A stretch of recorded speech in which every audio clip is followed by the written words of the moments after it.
Hello friends, welcome to Thangam channel. இன்றைக்கி என்ன சமையல் பார்க்க போகிறோன்னா சிக்கன் சுக்கா வறுவல் எப்படி செய்கிறதுன்னு பார்க்கலாம். அதுக்கு ஒரு சட்டி எடுத்து அடுப்பை பற்ற வச்சுக்கலாம். ஒரு 6 ஸ்பூன் அளவுக்கு எண்ணெய் ஊற்றிக்குங்க.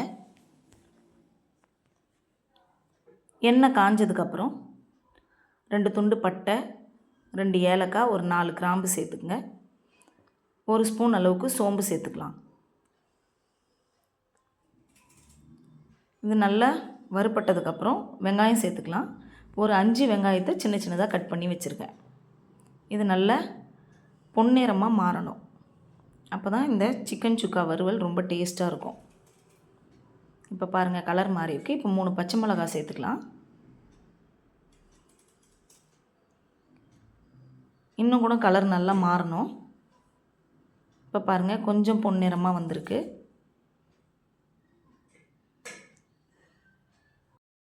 நல்லா பொன்னிறமாக மாறி இருக்குது. இன்னும் கூட நல்லா டார்க் ப்ரௌனாக வரணும்.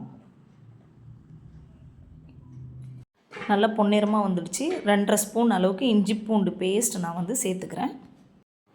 இஞ்சி பூண்டு பச்சை ஸ்மெல் போகிற வரைக்கும் நம்ம நல்லா வதக்கி எடுத்துக்கணும். எந்த அளவுக்கு நீங்கள் வதக்குறீங்களோ அந்த அளவுக்கு சிக்கன் சுக்கா வறுவல் ரொம்ப டேஸ்ட்டாக இருக்கும். ஒரு பிடி கருவேப்பிலையும் ஒரு பிடி புதினாவும் சேர்த்து நான் போட்டுக்கிறேன். நல்லா வதக்கணும்.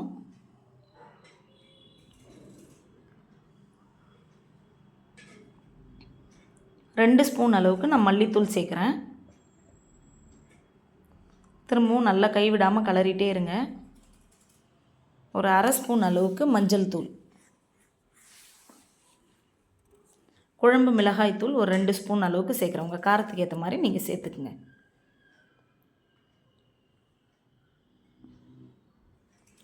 இப்போது பிரியாணி மசாலா ஒரு ஸ்பூன் சேர்த்துருக்கேன். காஷ்மீரி சில்லி பவுடர் ஒரு 1/2 ஸ்பூன் அளவுக்கு நான் சேர்த்துருக்கேன். இது கலரிங்காக நான் சேர்த்தேன். 4 தக்காளியை நான் அரைச்சி எடுத்துக்கிட்டேன். இந்த மாதிரி நல்லா அரைச்சிக்கணும். கைவிடாமல் கலருங்க. நல்லா சுருள வதக்கணும். அப்போ தான் இந்த சிக்கன் சுக்கா வறுவல் ரொம்ப டேஸ்ட்டாக இருக்கும். உங்கள் டேஸ்ட்டுக்கு ஏற்ற மாதிரி நீங்கள் உப்பு சேர்த்துக்குங்க. நான் கல் உப்பு தான் சேர்த்துக்கிறேன். நீங்கள் வேணால் தூள் உப்பு வேணாலும் சேர்த்துக்குங்க.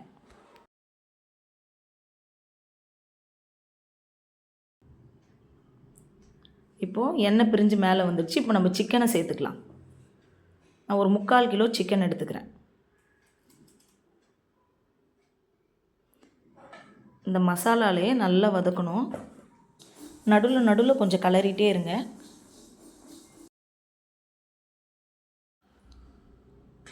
சிக்கன் நல்லா வதங்கும் போதே கொஞ்சம் தண்ணி விடும் சிக்கன்லேருந்து. அந்த தண்ணியிலே வெந்துட்டாவும் ஓகே தான். ஆனால் கூட கொஞ்சம் தண்ணி ஊற்றி வேக வச்சுக்கோங்க. அப்போ தான் கொஞ்சம் சாஃப்டாகவும் இருக்கும். இப்போ தண்ணி விட்டுருக்கு நல்லா.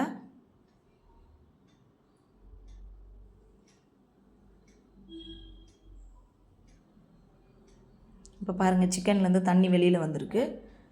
நான் இருந்தாலும் கொஞ்சம் கூட ஒரு 2 டம்ளர் அளவுக்கு தண்ணி சேர்க்க போகிறேன்.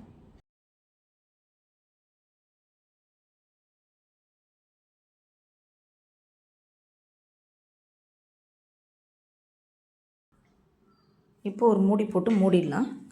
இப்போ பாருங்கள், கிரேவி எந்த அளவுக்கு நல்லா கொதித்து சுருண்டு வந்திருக்கு. இன்னமும் நல்லா நம்ம சுருள கலரிக்கிட்டே இருக்கணும். கலர் நல்லா சேஞ்ச் ஆகும் பாருங்கள்.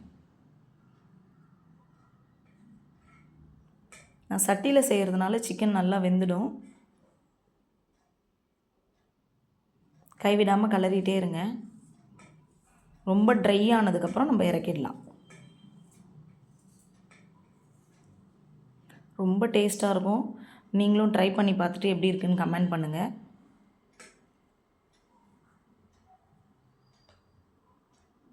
இந்த வீடியோ உங்களுக்கு பிடிச்சிருந்ததுன்னா லைக் பண்ணுங்கள், கமெண்ட் பண்ணுங்கள், ஷேர் பண்ணுங்கள். மறக்காமல் தங்கம் சேனலை சப்ஸ்கிரைப் பண்ணுங்கள். பக்கத்தில் இருக்க பெல் ஐக்கானை கிளிக் பண்ணுங்கள். சிக்கன் சுக்கா வறுவல் ரெடி ஆகிடுச்சு. அவ்வளோதான், நம்ம ஸ்டவ் ஆஃப் பண்ணிடலாம்.